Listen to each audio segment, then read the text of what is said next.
السلام علیکم ورحمۃ اللہ وبرکاتہ۔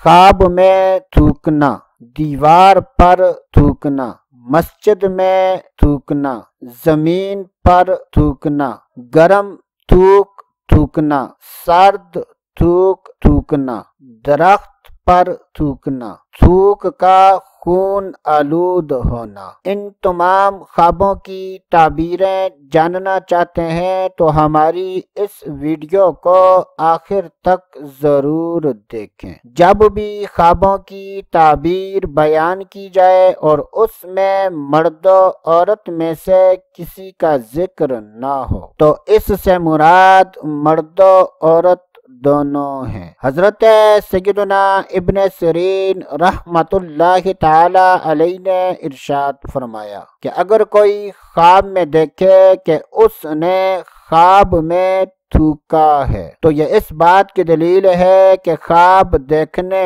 والا ناجائز اور بری بات بولے گا۔ اگر کوئی خواب میں دیکھے کہ اس نے مسجد میں تھوکا ہے تو یہ اس بات کی دلیل ہے کہ خواب دیکھنے والا دین کے بارے میں بری بات بولے گا۔ اگر کوئی خواب میں دیکھے کہ اس نے دیوار پر تھوکا ہے تو یہ اس بات کی دلیل ہے کہ خواب دیکھنے والا اپنا مال ایسی جگہ پر خرچ کرے گا کہ جس میں اللہ تبارک و تعالی کی ناراضگی ہوگی۔ اور اگر کوئی خواب میں زمین پر تھوکے تو یہ اس بات کی دلیل ہے کہ خواب دیکھنے والے کے مال میں نقصان ہوگا۔ اگر کوئی خواب میں درخت پر تھوکے تو یہ اس بات کی دلیل ہے کہ خواب دیکھنے والا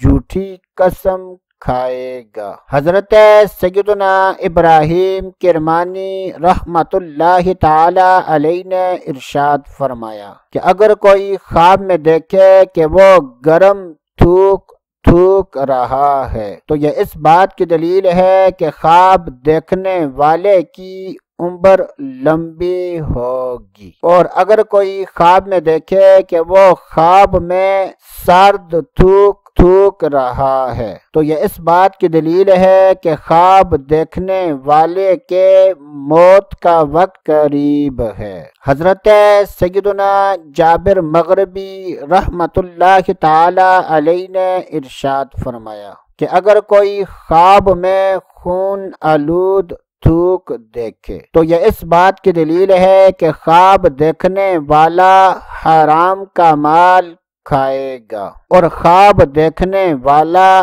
وعدہ پورا نہیں کرے گا۔ اگر کوئی خواب میں سیاہ تھوکے تو یہ اس بات کی دلیل ہے کہ خواب دیکھنے والا غم و مصیبت میں مبتلا ہوگا۔ اگر کوئی خواب میں زرد تھوکے تو یہ اس بات کی دلیل ہے کہ خواب دیکھنے والا بیمار ہوگا۔ اللہ عز و جل سے دعا ہے کہ اللہ عز و جل ہمیں اچھے خواب دیکھنے، برے خوابوں سے بچنے کی توفیق عطا فرمائے۔ تو دوستو ابھی کے لیے اتنا ہی، اگلی ویڈیو تک اجازت، اللہ حافظ۔